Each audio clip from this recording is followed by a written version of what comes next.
Okay, let's put all of the things that we know about our graph, the parts of the graph, together and actually do an application problem. So this problem is talking about a swimmer. So when a swimmer does a breaststroke in the function, this long equation, models the speed s. So your s is your speed in meters per second of the swimmer during one complete stroke, where t is the time in second. Okay, so we're talking about t being how long is it since the start of the stroke. And if you notice, they gave you a restriction on t, and t is in between 0 and 1.22. Okay, so they want you to use a graphing calculator to graph that function. So I'm going to go to my calculator. I already put the function in my calculator. So go to graph and type in this whole equation, replacing the t with an x, because calculator doesn't recognize t's. It only recognizes x's as variables. So this is what the graph looks like when you first graphed it.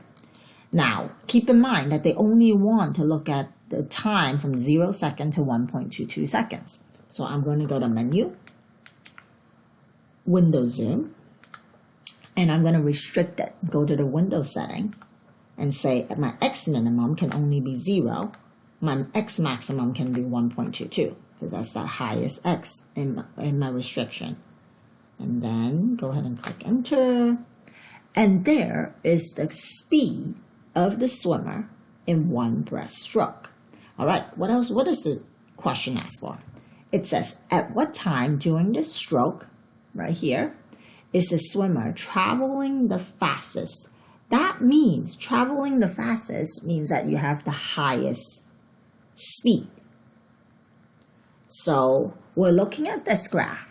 And I know that the y value of the graph is speed. You're looking at the highest speed. So you're looking at the maximum of the graph. So we call this a local maximum.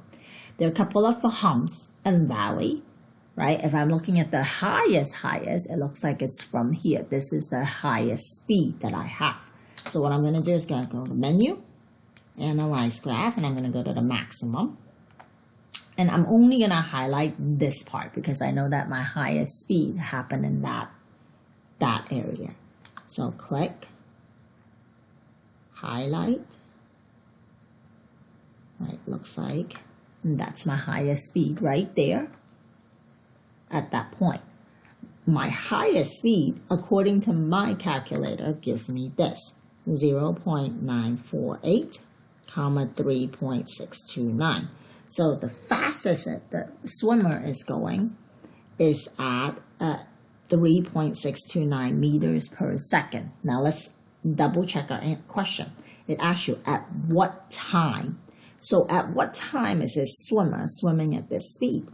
It is at 0.948 seconds after the start of the stroke. So that would be my final answer for this application problem.